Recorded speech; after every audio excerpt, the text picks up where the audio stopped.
Welcome to C is for cocktails and also for Campari, because today's cocktail is the Negroni. I know people who have tattoos of the word Negroni on their arm. This cocktail has a cult following among cocktail drinkers and bartenders alike. It is a great pre-dinner cocktail, and I'm gonna be honest, if you've never had one, you're likely to hate it the first time you try it. It's exceedingly bitter because of the Campari. It's similar to how most people don't like coffee right away. But just like coffee, it will grow to be a drink you can't live without. And now a bit of history.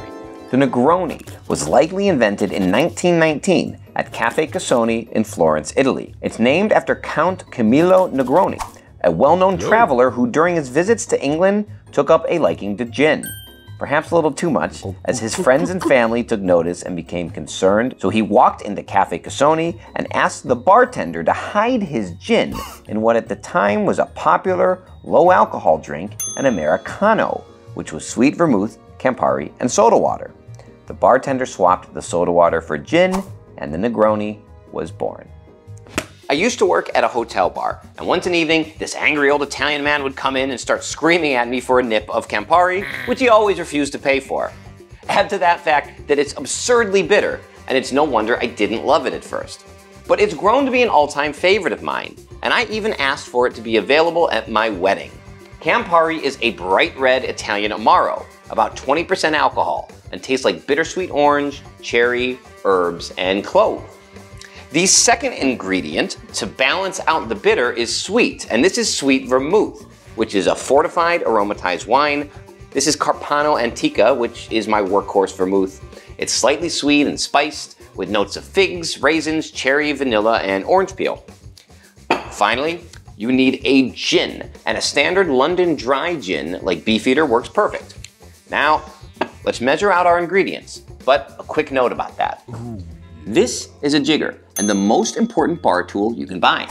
I may not use my swizzle stick or even my shaker on every cocktail, but I use this bad boy for every drink I make. You need your jigger to measure a few different measurements: a ½ ounce, 3/4 ounce, 1 ounce, 1.5 ounces, and 2 ounces. There are a few different types of these, but essentially they fall into two camps: one-sided or two-sided. In the one-sided, there are markings along the side, and you fill up to the line, like a measuring cup. But there's a lot of room for air here when pouring. There are some two-sided, like these, where each side only does one measurement, but then you need at least 2 jiggers. So I like this style. It's kind of a hybrid of both. It's a Japanese-style jigger, and it has 1 ounce and 2 ounce measurements on the top and bottom, with lines marked for the in-between measurements on the inside.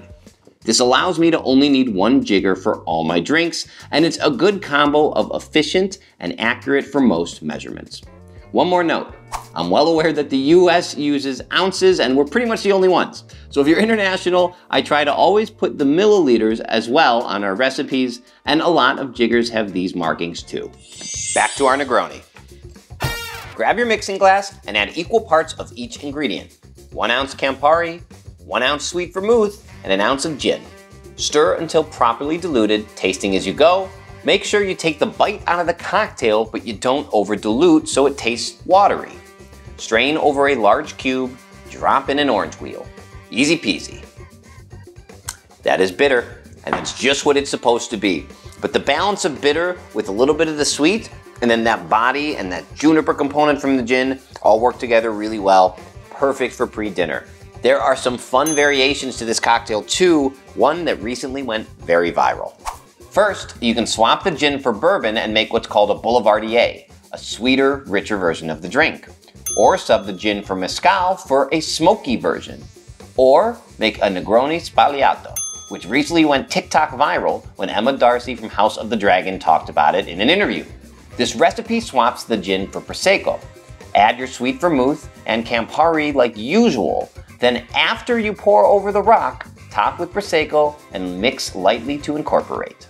I love the cocktail, but does our cameraman? And it's gone. Have fun, make it your own, and we'll see you next time on C is for Cocktails.